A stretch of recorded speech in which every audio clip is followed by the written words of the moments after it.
इस breaking news చూస్తున్నాం హైదరాబాద్ మీర్పేటలో మాధవి హత్య కేసులో మిస్టరీ ఇంకా కొనసాగుతూనే ఉంది. అయితే గురుమూర్తి ఇప్పటివరకు కూడా కుక్కర్లో పెట్టి ఉడికించిన తర్వాత చెరువులో పాడేసినట్లుగా చెప్పుకొచ్చారు. కానీ పోలీసుల సర్చ్ ఆపరేషన్ లో కూడా చెరువులో ఎటువంటి పీసెస్ కూడా దొరకలేదంటూ కూడా పోలీసులు చెప్తున్నారు. అయితే మరి ఇదే నేపథ్యంలో కూడా అసలు ఎలా చంపారు అనే కోణంలో కూడా పోలీసులు ఆయన ప్రశ్నించగా ఆయన సరికొత్తగా మరొకసారి బాత్రూమ్ లోనే పొడిచి చంపి ముక్కలు చేసినట్లు కూడా చెప్తున్నారు. అయితే ఇందులో ఏది నిజం, ఇంతకీ అసలు బాడీని ఏం చేశాడు, ఎలా చంపాడు అనే కోణంలో కూడా పోలీసులు దర్యాప్తు కొనసాగిస్తున్నారు. ఇంట్లో కూడా ఏ మూలన కూడా రక్తపు చుక్క కూడా కనిపించకపోవడంతో పోలీసులకు అనేక అనుమానాలు కూడా వ్యక్తమవుతున్నాయి. ఈ నేపథ్యంలోనే మొత్తం బ్లూ రేస్ అనే టెక్నాలజీని కూడా యూజ్ చేయబోతున్నారు పోలీసులు.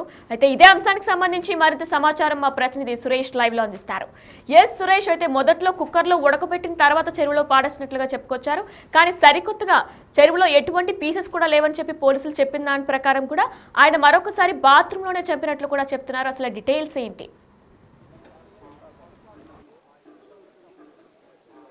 మీర్పేట్ హత్య కేసులో పోలీసులు క్లూస్ సేకరించారు. ఎందుకంటే ఆ పోలీసుల దగ్గర ఉన్నటువంటి టెక్నాలజీ ద్వారా గతంలో కేసులు ఇన్వెస్టిగేషన్ చేశారు. ఉప్పల్లో నరబలి కేసు, ఎందుకంటే ఒక రూమ్లో నరబలి చేశారు, అక్కడ మొండెం మాత్రమే మిస్ అయింది, తల వేరే చోట దొరికింది. కాబట్టి అందులో అసలు ఆ రూమ్లో మర్డర్ జరిగిందా లేదా అనే కోణంలో పోలీసులు బ్లూరేస్ అనే టెక్నాలజీ ద్వారా రూమ్ అంతా స్కాన్ చేసి అక్కడ హత్య జరిగినట్టు నిర్ధారించారు. ఆ తర్వాత ఎవరు హత్య కాబడ్డారు అనే దానిపై కూడా DNA టెస్ట్ ద్వారా బాడీని కూడా ట్రేస్ చేశారు. ఆ టెక్నాలజీనే ఇప్పుడు మీర్పేట్ పోలీసులు కూడా వినియోగించడం జరిగింది.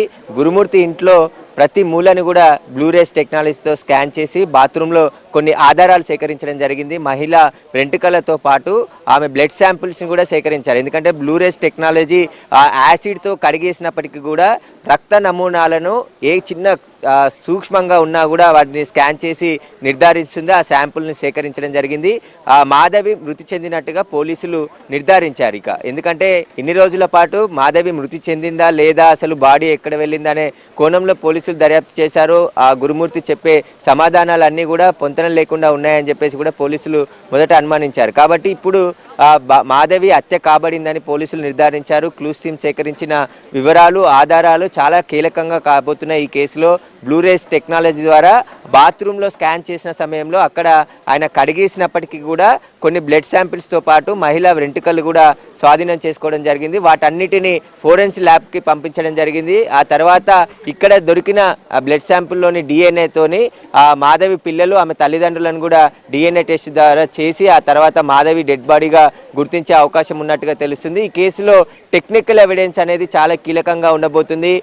కొత్తగా వచ్చిన BNS యాక్ట్ ప్రకారం ఎలక్ట్రానిక్ ఎవిడెన్స్ కూడా కేసులో కీలకంగా ఉంటుంది. తీసుకొని శిక్షలు కూడా వేయాలని చెప్పేసి కోర్టులు ఆదేశించాయి. కాబట్టి ఇప్పుడు ఇదైతే ఇప్పటివరకు సేకరించిన ఎలక్ట్రానిక్స్ ఎవిడెన్స్తో పాటు సీసీ కెమెరాల ఫుటేజు, ఇప్పుడు క్లూస్ టీమ్ సేకరించిన వివరాలు కూడా ఈ కేసులో చాలా కీలకంగా ఉండబోతున్నాయి. నిందితుడు హత్య చేసిన తర్వాత భార్య మృతదేహాన్ని ముక్కలు ముక్కలుగా బాత్రూంలోనే నరికేసి ఒక బకెట్లో హీటర్ ద్వారా వేడి చేసి ఆ తర్వాత మొత్తం ఒక ముద్దలాగా చిన్న చిన్న పీసులుగా చేసి బాత్రూంలోనే ఫ్లెష్ చేసినట్టుగా పోలీసులు గుర్తించడం జరిగింది. బోన్స్ కూడా వేడి వాటర్లో ఉడికించి మెత్తగా దంచేసి అవి కూడా బాత్రూంలోనే ఫ్లెష్ చేసినట్టు పోలీసులు గుర్తించడం జరిగింది. అంటే ఆయన స్టేట్మెంట్లో చెప్పడం జరిగింది. క్లూస్ టీమ్ కూడా ఆ ఆధారాలు సేకరించింది. ఇప్పటికే అనేక ఆధారాలు ఈ కేసులో సేకరించడం జరిగింది. అయితే భార్యను హత్యకు ముందు రోజు సినిమాకి తీసుకెళ్లాడు. సినిమా చూసి వచ్చిన తర్వాత రాత్రి 12 గంటలకి వాళ్ళకి ఇంట్లోకి వచ్చిన సీసీ ఫుటేజ్లో రికార్డ్ అయింది. ఆ తర్వాత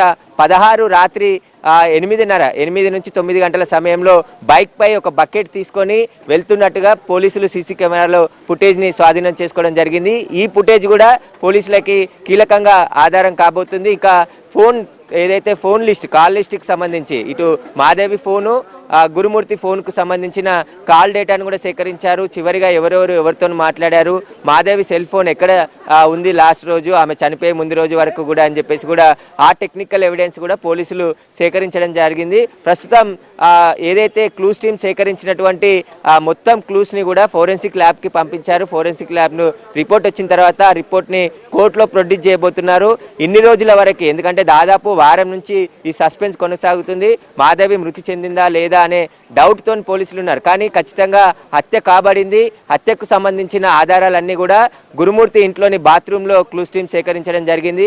ఆ క్లూస్ టీమ్స్కి సంబంధించిన వివరాలే చాలా కీలకంగా ఈ కేసులో ఉండబోతున్నాయి. కాబట్టి గతంలో ఉప్పల్లో నరబలి కేసు జరిగింది. అక్కడ హత్య జరిగిందా లేదా అనే ద్వారా ఖచ్చితంగా బ్లూరేస్కి సంబంధించిన టెక్నాలజీ ద్వారానే పోలీసులు నిర్ధారించారు. ఇప్పుడు ఆ బ్లూరేస్కి సంబంధించిన టెక్నాలజీ లేజర్ లైట్స్ ఉంటాయి. ఆ లైట్స్ ద్వారా పూర్తిగా అతి సూక్ష్మంగా ఉన్న ఆధారాన్ని కూడా ఆ స్కాన్ చేసి ఆధారాలు సేకరిస్తుంది. అందులో భాగంగానే ఏదైతే క్లూస్ టీమ్ అధికారులు వివరాలు సేకరించడం జరిగింది. ఇప్పుడు ఈ కేసుకు అవి చాలా కీలకంగా కాబోతున్నాయి.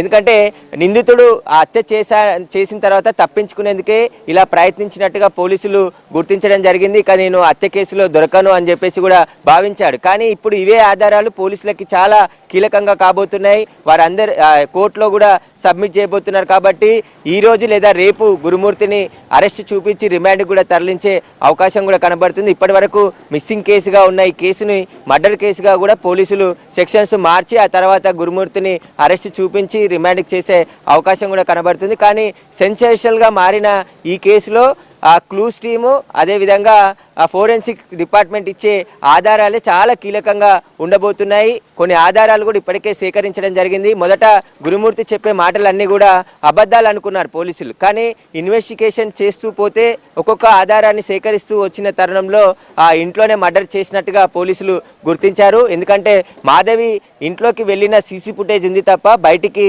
వచ్చిన సీసీ ఫుటేజ్ లేదు. తర్వాత గురుమూర్తి బయటికి వచ్చినట్టు గుర్తించడం జరిగింది. వాటికి సంబంధించిన ఆధారాలన్నిటిని కూడా ఇప్పుడు పోలీసులు సేకరించారు. ఆ సేకరించిన ఆధారాలనే పూర్తిగా ఫోరెన్సిక్ ల్యాబ్కి పంపించి విశ్లేషిస్తున్నారు. ప్రస్తుతం ఇదే ఎస్ఓటి కార్యాలయంలో గురుమూర్తి ఉన్నాడు. 2-3 రోజుల నుంచి అతన్ని ఇక్కడ అదుపులోకి తీసుకొని విచారిస్తున్నారు. అసలు ఏం జరిగింది, ఎలా మర్డర్ చేశాడు, మర్డర్కి జరిగే కారణాలు ఏంటి, వాటన్నిటికి సంబంధించిన ఆధారాలని రాబట్టే ప్రయత్నం చేశారు పోలీసులు. అయితే క్లూస్ టీమ్ ఏదైతే ఫోరెన్సిక్ ల్యాబ్ నుంచి చాలా కీలకమైన ఆధారాలు ఈ కేసులో సేకరించడం జరిగింది. ఇప్పుడు ఆ ఆధారాలే పోలీసుల విచారణకు కీలకంగా మారబోతున్నాయి. ఈ కేసులో కుటుంబ సభ్యులకు సంబంధించిన స్టేట్మెంట్ కూడా రికార్డ్ చేయడం జరిగింది. మాధవి కుటుంబ సభ్యులకు సంబంధించి వాళ్ళు చెప్పిన ఆధారాలని వాటన్నిటికి సంబంధించిన ఆధారాలను కూడా పోలీసులు సేకరించారు. ప్రస్తుతం ఇంకా ఈ కేసులో ఇన్వెస్టిగేషన్ కొనసాగుతుందని చెప్పేసి పోలీసులు చెప్తున్నారు. ఈ ఆధారాలన్నిటిని కూడా బేస్ చేసుకొని గురుమూర్తిని అరెస్ట్ చేసి రిమాండ్కి తరలించే అవకాశాలు కూడా స్పష్టంగా కనబడుతున్నాయి.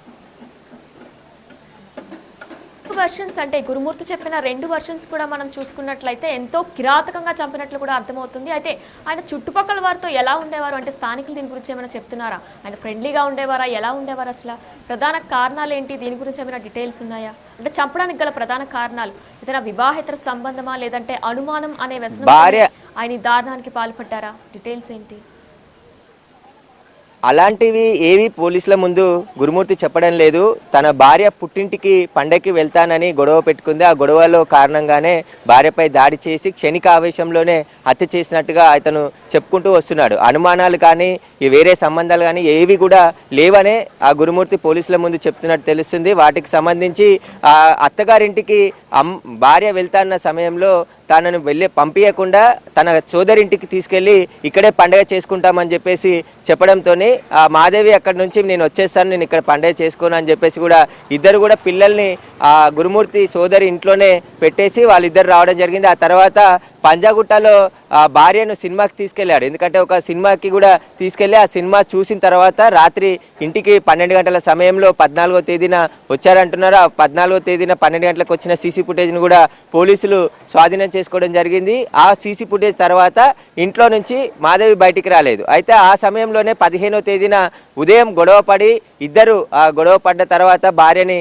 కొట్టడంతోనే ఆమె కింద పడి చనిపోయింది. గోడకి గట్టిగా తల తాకడంతో ఆమె చనిపోయింది. ఇక చనిపోయిన తర్వాత ఈ మృతదేహాన్ని ఎలాగైనా డిస్పాచ్ చేసేయాలి ఇక్కడ కనబడకుండా అని చెప్పేసి పథకం ప్రకారము మొత్తం ఒక వాటర్ హీటర్ తీసుకొని ఒక పెద్ద బకెట్లో ఆమె మృతదేహానికి సంబంధించిన పార్ట్స్ అన్నీ కూడా కట్ చేసి అందులో ఉడికించి చిన్న చిన్న పీసులుగా తయారు చేసి అది బాత్రూంలో వేసి ఫ్లష్ చేశాడని చెప్పేసి కూడా పోలీసులు అనుమానిస్తున్నారు. దాంట్లో భాగంగానే కొన్ని ఆధారాలు సేకరించడం జరిగింది. ఆమె బొక్కలు కూడా ఏదైతే మాంసం తీసేసిన తర్వాత బొక్కలని కూడా వేడి వాటర్లో ఉడికించిన తర్వాత ఆ బకెట్లో నుంచి తీసి వాటిని కూడా పూర్తిగా ఆ చిన్న చిన్న ముక్కలుగా చేసి వాటిని కూడా బాత్రూంలో వేసేసినట్టుగా పోలీసుల దర్యాప్తులో ఆయన చెప్పినట్టు తెలుస్తుంది. కాబట్టి దీని ఆధారంగా పోలీసులు బాత్రూంలో అనేక క్లూస్ని సేకరించడం జరిగింది. ఇల్లంతా కూడా ఆయనకి పండగ సమయం కాబట్టి ఇంటి చుట్టుపక్కల ఎవరు లేకపోవడం, ఆ ఇంట్లో కూడా 4 పోర్షన్లలో కూడా ఇంటి ఓనర్తో సహా ఎవరు లేకపోవడంతో ఆయన 2 రోజులు కూడా ఈ పనంతా చేసినట్టు సులభంగా చేసుకోగలిగాడని చెప్పేసి కూడా పోలీసుల దర్యాప్తులో తేలింది. కాబట్టి ఇప్పుడు ఆ గురుమూర్తిని అరెస్ట్ చేసి రిమాండ్కు ఈ రోజు తరలిస్తారా రేపు తరలిస్తారా అనేది కూడా పోలీసులు ఇంకా స్పష్టత ఇవ్వలే. ఖచ్చితంగా పోలీసులు అరెస్ట్ చేసిన సమయంలో ఈ కేసుకు సంబంధించిన పూర్తి ఇన్వెస్టిగేషను ఆధారాలను అన్నిటిని కూడా వెల్లడించే అవకాశం కనబడుతుంది. ప్రస్తుతం మాదేవి మృతి చెందినట్టుగా పోలీసులు నిర్ధారించారు. ఎందుకంటే ఇన్ని రోజుల పాటు మాదేవి చనిపోయిందా లేదా అనే దానిపైనే సస్పెన్స్ కొనసాగింది. కాబట్టి 2 రోజుల క్రితం సేకరించిన క్లూస్ టీమ్స్కి సంబంధించిన ఆధారాలతో భార్యని గురుమూర్తి హత్య చేశాడని చెప్పేసి పోలీసులు గుర్తించారు. ఈ హత్యకు కారణం కూడా ఆ చిన్నపాటి గొడవనే. ఎందుకంటే గత కొద్ది రోజుల నుంచి కూడా భార్యని పుట్టింటికి పంపించకుండా గొడవ జరుగుతుంది. గత 5 సంవత్సరాల నుంచి ఇద్దరి మధ్య చిన్న చిన్న గొడవలు జరుగుతున్నాయని చెప్పేసి కూడా కుటుంబ సభ్యులు కూడా చెప్పారు. కానీ గురుమూర్తికి సరైన మర్యాద అక్కడ ఇవ్వకపోవడంతోనే నేను వెళ్ళట్లేదు అని చెప్పేసి, అయినప్పటికీ కూడా భార్య ఒత్తిడి చేసి అక్కడికి వెళ్దాము అని చెప్పి పండగకి తీసుకెళ్లాలని ఒత్తిడి చేయడంతోనే గొడవ జరిగింది. ఆ గొడవలో భార్యని బలంగా కొట్టడంతో ఆమె చనిపోయిందని చెప్పేసి కూడా ఆయన పోలీసుల ముందు స్టేట్మెంట్ ఇస్తున్నారు. కాబట్టి ఖచ్చితంగా పోలీసులు ఈ రోజు లేదా రేపు ఈ కేసుపై స్పష్టత ఇచ్చే అవకాశం కనబడుతుంది. Right, thanks for the details Suresh. Yes, Hyderabad Meerpet హత్య కేసులో మాధవి హత్య కేసులో మిస్టరీ ఇంకా కొనసాగుతూనే ఉంది. అయితే మాధవిని ఎలా చంపాడు అనే దానిపై ఇంకా గురుమూర్తి క్లారిటీ ఇవ్వలేదు. 2-3 వర్షన్లు చెప్తూ వచ్చాడు. మొదటగా కూడా కుక్కర్లో పెట్టి ఉడికించిన తర్వాత చెరువులో పాడేసినట్లుగా కూడా గురుమూర్తి చెప్పుకొచ్చారు. అయితే సర్చ్ ఆపరేషన్లో చెరువులో మొత్తం సర్చ్ ఆపరేషన్ పోలీసులు నిర్వహించారు. ఈ నేపథ్యంలో కూడా చెరువులో ఎటువంటి బాడీ పార్ట్స్ కనిపించలేదంటూ కూడా పోలీసులు చెప్తున్నారు. అయితే మరొకసారి గురుమూర్తిని అదుపులోకి తీసుకొని దర్యాప్తు కొనసాగించగా కూడా ఆయన సరికొత్తగా మరొక వర్షన్ చెప్తున్నారు.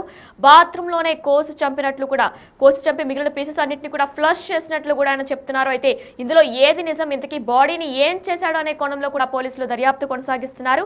అయితే పంజాగుట్టలో సినిమా అనంతరం కూడా వీళ్ళిద్దరి మధ్య కూడా వాగ్వాదం చోటు చేసుకున్న నేపథ్యంలో, చిన్న గొడవ జరిగిన నేపథ్యంలో కూడా వెంటనే మాధవిని తోసిన నేపథ్యంలో కూడా ఆవిడ అక్కడికక్కడే మృతి చెందారు. ఈ నేపథ్యంలో డెడ్ బాడీని ఆయన ఏం చేశాడు అనేది కూడా ఇప్పటికీ కూడా ప్రశ్నార్థకంగానే మిగిలి ఉంది. అయితే పిల్లలు కూడా మాకు అసలు ఏం తెలీదు, మేమే నాన్నను వచ్చి అమ్మేది అంటూ కూడా వారు అడుగుతున్నట్టు సందర్భం కూడా నెలకొంది. అయితే పిల్లలకి అసలు మాధవి చనిపోయిందనే విషయం కూడా ఇప్పటి వరకు తెలియదు. నాన్నే మాధవిని చంపినట్లు కూడా, నాన్నే అమ్మని చంపినట్టు కూడా ఇప్పటి వరకు వాళ్ళకి ఏం తెలియదు.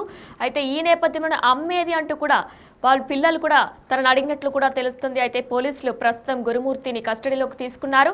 ఎలా చంపాడు, అసలు బాడీని ఏం చేశాడు, అసలు ఎందుకు చంపాడు అనే కోణంలో కూడా పోలీసులు దర్యాప్తు కొనసాగిస్తున్నారు.